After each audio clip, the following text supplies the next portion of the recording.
Climate change. It's transforming the world and our lives. The ice caps are melting and sea levels are rising. Bushfires are raging in Australia. Hurricanes are devastating the Americas.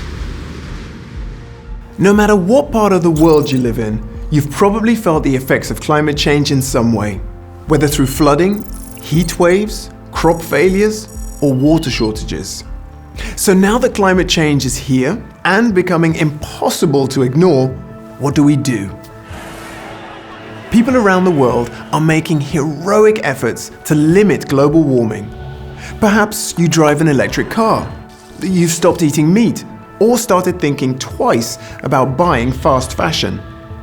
As we take better care of our oceans, forests and soil, Mother Nature is doing her bit too, by keeping some of the greenhouse gases out of the atmosphere. Of course, all this is great and necessary, but it's no longer enough. We need to take our efforts to the next level.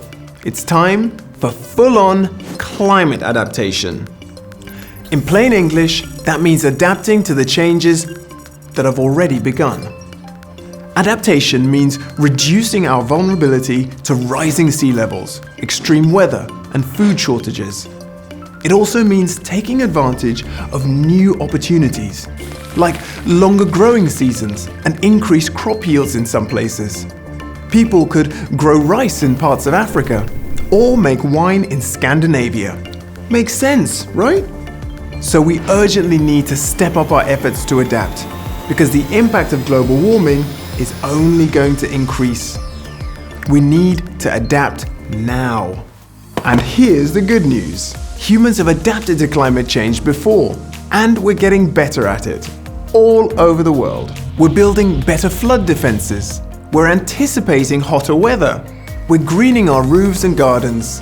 We're using porous paving to deal with excess water, improving water retention and use. In Bangkok, they've turned an abandoned railway bridge into an elevated park that helps soak up increasing rainfall while reducing air pollution. In Vietnam's Mekong Delta, where sea level rise has inundated rice paddies and ruined harvests, farmers are reducing losses by planting earlier and switching to new, hardier varieties. But we can and must do much more. Leaders in government and business need to radically rethink how they make their decisions. They need to understand the risks of climate change and take account of these risks in their plans, policies, and investments. And society needs to dig deep into its pockets to finance the necessary adaptations. Okay, so much for the lofty language. What are we really talking about here? Here are a few examples of the kinds of things we need to do next.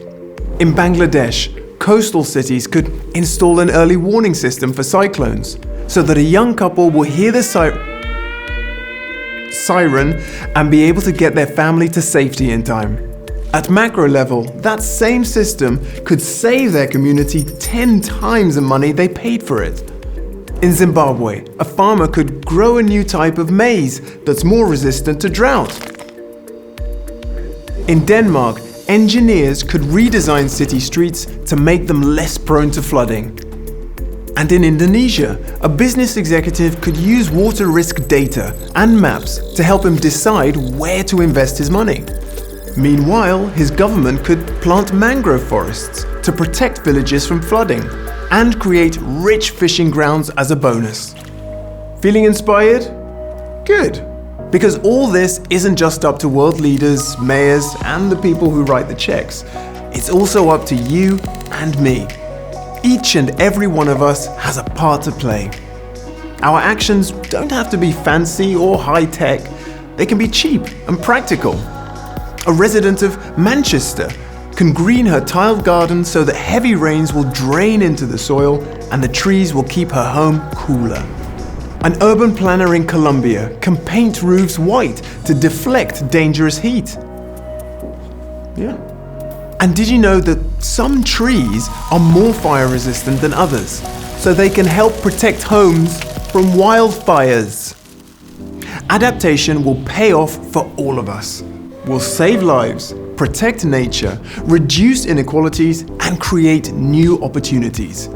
We'll even be promoting growth and development while we're at it. Our work is just beginning. Join us as we adapt our way into the future.